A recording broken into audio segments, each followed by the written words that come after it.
Naranasan natin binato ng rice cooker ng panis. Kayo mo.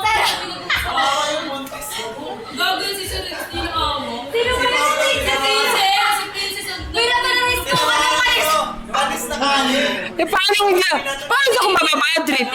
Nagdadala ko na ng tubig, rice cooker. Ginagamit yung rice cooker, di nyo hinuhugasan. Ano ba ba yun?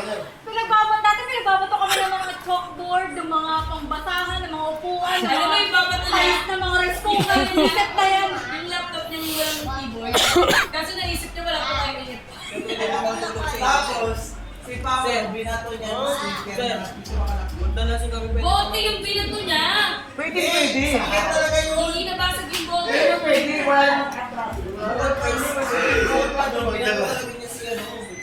Talagang, siya parang magpapakalo siya, papabangi siya kasi alam niya mayroon siya ano eh, no? Napakagaling po. Ito po napakagaling niya, no? Napakagaling niyan. Kasi pagka ano, hindi mo napak...